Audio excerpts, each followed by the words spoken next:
পাহাড়ে বসবাসকারী মারমা সম্প্রদায়ের সবচেয়ে বড় সামাজিক উৎসব এই জলকুলি পানি বর্ষণ।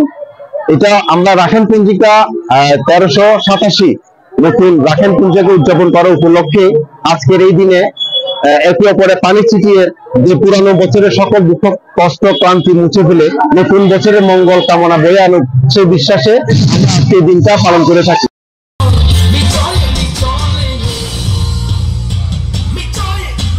আসলে আমাদের মারমা সম্প্রদায়ে পুরনো বছরকে আমরা বিদায় দিয়ে নতুন বছরের এই সুসময় সুবার্তা যুদ্ধ বিদ্রোহ সবকিছু মুক্ত একটা সুন্দর শান্তির পায়রা বিশ্ব আকাশে উড়ুক সেই উদ্দেশ্যে কিন্তু আমাদের এই পানি খেলাটা আয়োজন করা হয়। মানে পুরনো বছরের সেই গ্লানি দুঃখ বেদনা যন্ত্রণা দুঃখ বা বিরহ ভরা যে সবকিছুগুলো সব দিয়ে মুছে নতুন বছরকে স্বাগতম জানানোর জন্য আমাদের এই পানি উৎসবটা হয়ে থাকে, মানে জলকুলি উৎসব।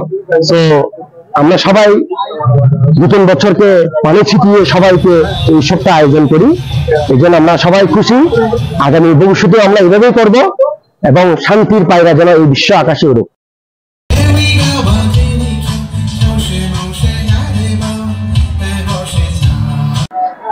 প্রতি বছর আমাদের এখানে পানি খেলা উৎসব হয়, আর বিভিন্ন পাড়াতে প্রত্যেক পাড়াতে হয়, কিন্তু এই পাড়াটা হচ্ছে সবথেকে মূল কেন্দ্র হিসেবে এখানে বেশি মানুষজন আছে।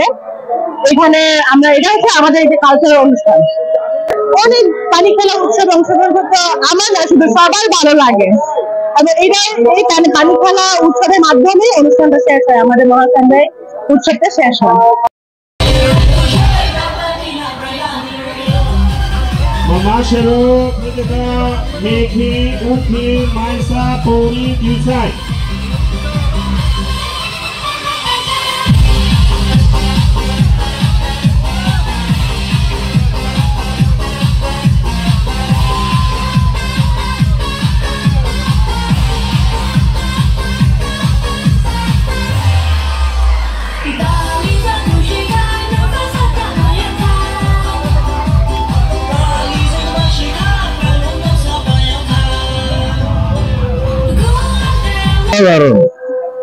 মানে এটা মানে বাংলাদেশের অন্য কোথাও এরকম হয় না যে বৈশাখের প্রোগ্রাম এই লামায় সেই 14 তারিখ বৈশাখ হয়, 13 তারিখ থেকে শুরু হয়, 18-19 তারিখ পর্যন্ত চলে।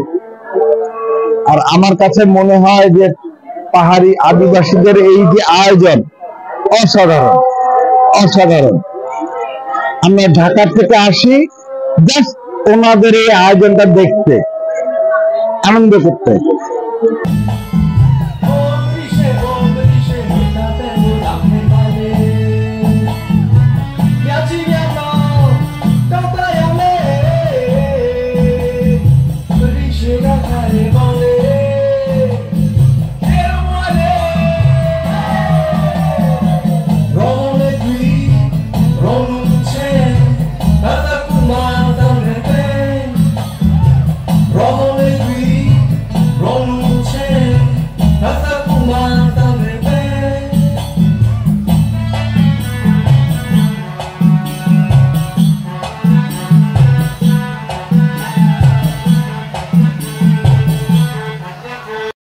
এই পানি খেলার আয়োজন করতে আমরা শুধু মারমাদের একটা উৎসব না, শুধু আমাদের আশেপাশে যারা বাঙালি আসি তাদের জন্য একটা উৎসবের মতো আমরা সবাই আসি মারমাদের এই পানি খেলা দেখতে। প্রতি বছরই এই আয়োজন হয়, এবছর আমি এসেছি এই পানি খেলা উপভোগ করতে।